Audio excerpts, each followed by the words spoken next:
बहारों की मलिका तेरा मुस्कुराना गजब हो गया। हेलो गाइस, सॉरी, मैं सॉन्ग ज़्यादा बनाता हूँ, इसके चलते पहले गुनगुनाने लगा गीत, तो हमें क्षमा कीजिएगा। गुड इवनिंग सभी अपने भाई बहन और दोस्तों को, राधे राधे। आप सब अच्छे हैं ना? इतनी ठंडे में, ठंडी बहुत तेज, हम सब बच कर रहे। अगर गलत बोल रहे हैं तो बोलिएगा, हम लोग सब बच कर रहे। बहुत ठंडी है, शॉर्ट भी सोच समझ कर बनाना है। मैं अभी खड़ा हूँ एकदम शीतल हवा में, लेकिन अपने घर से बाहर नहीं हूँ, घर के कैंपस में ही हूँ।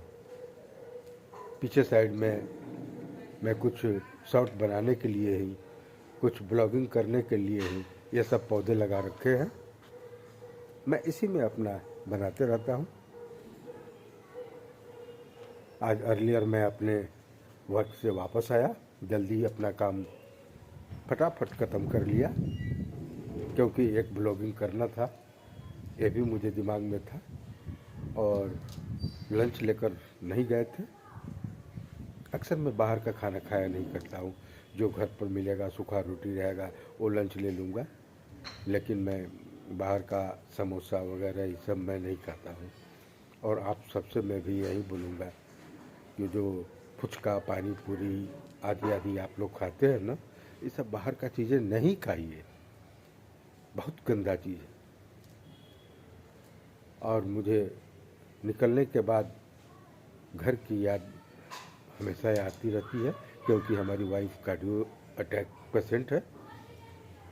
कब क्या हो जाए, कब धड़कन मच जाए, यार कोई ठीक नहीं है। अब तो मैं ही समझता हूँ कि अपने जीवन को कैसे काटता हूँ। हर काम कराना पड़ता है, क्योंकि अटैक आने के बाद बहुत सा रिस्ट्रिक्शन डॉक्टर के द्वारा हो चुका है। जो मुझे नहीं करने चाहिए वो भी मैं करता हूँ। और बोलिए, सुबह उठकर उनको झुकना नहीं है तो मैं फिर झाड़ू मैं ही लगाता हूँ। बेसिन में बर्तन पड़ा है वो भी धो देता हूँ। यहाँ तक कि कार्डियो पेशेंट अपने कपड़े को बैठ कर धो नहीं सकती, वॉशरूम में टेबल लगाया हूँ। फिर जिंदगी है, इसी तरह कट जाएगी ये ज़िंदगी। भगवान न करे कि आप सबको ऐसे दिक्कत आए। हो सकता है उस जन्म में मैं कोई कर्म किया हूँ, फिर भी मैं अपने पेशेंट को फिट रखा हूँ। फिट रहती भी दिक्कत कहाँ से है उनको कि 2 साल पहले जो एलोवेरा नहीं होता है, एलोवेरा फेस में लगा रही थी, उसमें से टूटकर एलोवेरा नीचे फर्श पर गिर गया रूम में ही, और फिसल चुकी थी। और मोटी भी है, थोड़ी हैवी भी, इसके चलते वो फिसल चुकी थी, तो एक्सपाइनल में प्रॉब्लम आ गया। मैंने पटना दिखाया, इसके बाद उत्तराखंड में ले जाकर देहरादून में दिखाया, पैसा भी लगा फिजियोथेरेपी में, लेकिन आराम नहीं मिलता है। वो 10 डेग चलेगी तो उनको परेशानी महसूस होती है। अभी तो मैंने व्हील चेयर खरीद रखा है। जब से कार्डियो अटैक हुआ है तो हमेशा समय समय पर डॉक्टर के पास जाना पड़ता है, इसके चलते मैं व्हील चेयर तक ले लिया हूँ। और आप नहीं विश्वास करेंगे तो मैं उनको लेके चलता हूँ, और ट्रेन में भी चलता हूँ तो व्हील चेयर लेके चलता हूँ। स्टेशन पर उतार कर फिर व्हील चेयर पर बैठा कर फिर अपना कैब लेके निकल जाता हूँ। तो परेशानी में तो फंस ही गया हूँ। चलिए, यही ज़िंदगी है, जी रहा हूँ ना। और आप लोगों का आशीर्वाद रहा तो जीऊँगा, बहुत दिनों तक जीऊँगा, जब तक भगवान लिख कर जो दिए हैं ना उतने तक मैं जी लूँगा। मुझे ऐसा विश्वास रहता है क्योंकि मैं अध्यात्म में भरोसा रखता हूँ, अध्यात्म को मानता भी हूँ, भगवान को मानता हूँ। लेकिन टोटके और इस सब पर मैं भरोसा नहीं करता। भगवान नहीं रहते तो हमारा पेशेंट तो बचता भी नहीं। मैंने कैसे बचाया ये तो मैं ही समझता हूँ। पैसा कोई चीज़ नहीं होती है, पैसा लग जाए लेकिन जीवन बच जाए, यही सबसे बड़ी बात है। और ईश्वर न करे कि किसी को कार्डियो अटैक आए। नहीं तो हमको जहाँ तक लगता है कि कार्डियो अटैक आने के बाद बहुत कम लोग ही बच पाते हैं और उनके जो पेरेंट्स होते हैं वो बचाने में सक्षम नहीं होते हैं। लेकिन मैंने अपने कार्डियो अटैक जो हुआ उसमें मैं इतनी तत्परता से, इतनी मजबूती के साथ हर एक्शन को लिया कि मैं बचा लिया। मारा तो अटैक बक्सर में, लेकिन मैंने तुरंत ईसीजी कराया। बस इतना बोली कि मुझे लग रहा है कि कुछ दर्द हो रहा है।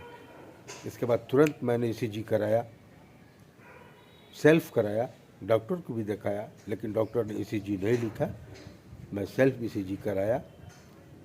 और अब एक मेरा दोस्त है जो बॉम्बे में डॉक्टर है, उसको भेजे और बोला कि अटैक मार चुका है 100%, आप जितना जल्दी हो सके निकल जाओ पटना। मैंने तुरंत एम्बुलेंस बुलाया और रवाना हो गया पटना के लिए। एम्स में स्थिति ये थी कि मैंने इमरजेंसी में गया और इमरजेंसी में हमारे कार्डियो पेशेंट को जो बेड चाहिए था, उसमें बेड कई प्रकार के होते हैं कार्डियो में, बेड तो हज़ारों है, लेकिन जो हमें बेड चाहिए था कार्डियो पेशेंट के लिए, क्योंकि उस समय ऑक्सीजन लेवल भी कम हो गया था, हार्ट बीट भी कम बता रहा था, बीपी भी अप डाउन कर रहा था, शुगर भी अप डाउन कर रहा था। उस स्थिति में हमको जो कार्डियो की बेड होती है वो नहीं मिल पा रही थी, क्योंकि वो खाली नहीं थी। इसके बाद मैं किसी तरह अपनी व्यवस्था लगाया।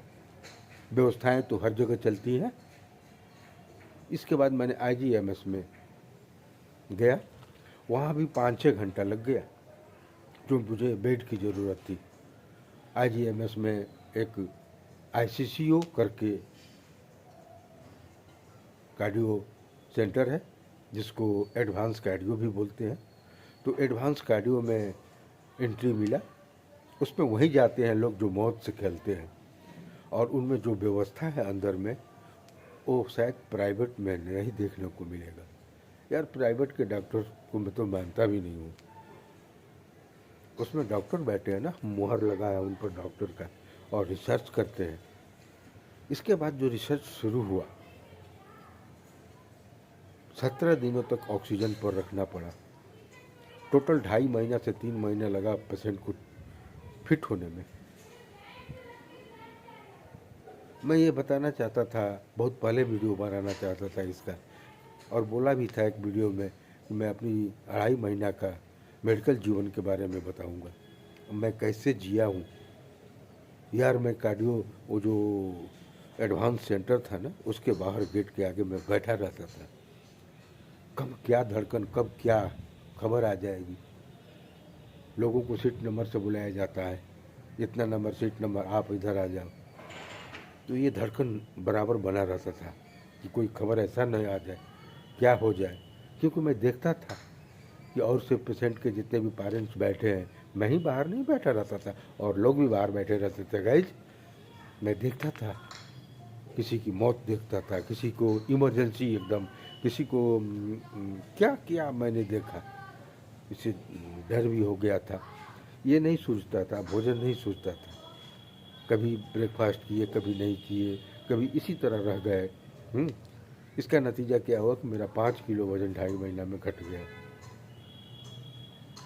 जब मैं अपने यहाँ पेशेंट को लेकर आया तो लोगों ने बोला कि भैया, आपको लग रहा है कि शुगर हो गया है क्या? बोला ऐसा तो कुछ बात नहीं है भाई, क्या बात है? तो आप एकदम गजब लग रहे हैं। जब मैंने वज़न किया अपना वेट, मैं खुद मशीन रख अपना तौलने वाला रखा हूँ घर में, आकर चेक किया तो सच में मेरा वज़न 5 किलो कम हो गया था। चलिए, यह जीवन है, ईश्वर नहीं करे, पुनः बोलता हूँ कि किसी को हो। और अटैक मारता क्यों है? कोलेस्ट्रॉल जब बढ़ जाएगा, कोलेस्ट्रॉल जब बढ़ेगा तो संभावना रहती है अटैक मारने की। हमारी वाइफ का कोलेस्ट्रॉल 1000 हो गया था। मानव का कोलेस्ट्रॉल 200 से ऊपर नहीं होना चाहिए। मेरा कोलेस्ट्रॉल 185 है, 185, और होना चाहिए 200, तो उससे भी मैं कम रखा हूँ। नतीजा वही कि जो मैं बाहर का सामान नहीं खाता हूँ, नहीं पसंद करता हूँ। घर में भी मसाला वगैरह ये सब बन जाए तो मुझसे तो किसी किसी दिन झनक हो जाती है, क्योंकि मैं नहीं पसंद करता हूँ यार खाना। तो हम सभी भाइयों से, बहनों से, अपने दोस्तों से बोलेंगे कि आप सब बच के रहें, बाहर की खाना नहीं खाएं, उचित नहीं है। जो इच्छा करे घर पर बना लें, और ख़ास करके तेल से परहेज करें। ऑयल से, कड़ू तेल जो होता है, ऑयल, सरसों का तेल, इससे परहेज करें।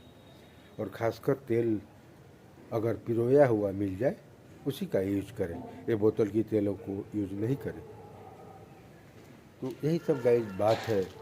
और ये ब्लॉगिंग जो मैं कर रहा हूँ आजकल, इस पर थोड़ा ज़्यादा ध्यान दे रहा हूँ, ब्लॉगिंग पर, क्योंकि बिना ब्लॉगिंग का हमें लग रहा है कि वॉच टाइम भी नहीं मिलने वाला है।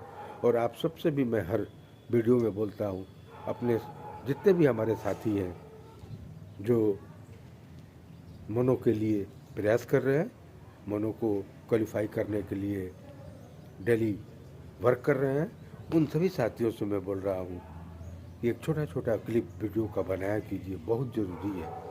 कुछ न कुछ वॉच टाइम आएगा ही ना, और डेली आप बनाएंगे तो हमारे यूट्यूब एल्गोरिथम के नज़रों में जाएंगे, तो आपको रीच करेगा।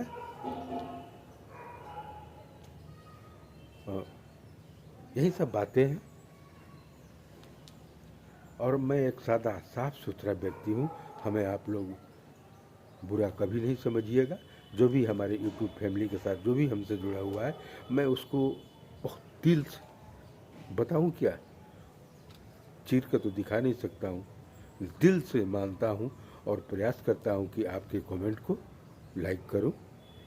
और अक्सर मैं रात्रि को लाइक करता हूँ, क्योंकि मैं शाम को 6-7, कभी 8 बज जाता है वापस आने में घर, क्योंकि मेरा जो वर्क है डिस्ट्रिक्ट लेवल पर है, और पूरे डिस्ट्रिक्ट को जिस कंपनी में काम करता हूँ करना पड़ता है। मैं कंपनी का नाम नहीं ले सकता हूँ, क्योंकि यूट्यूब भी बोल देगा कि आप प्रचार कर रहे हो। लेकिन एक बहुत अच्छी कंपनी सरिया की है, जिससे इमारतें बनती है,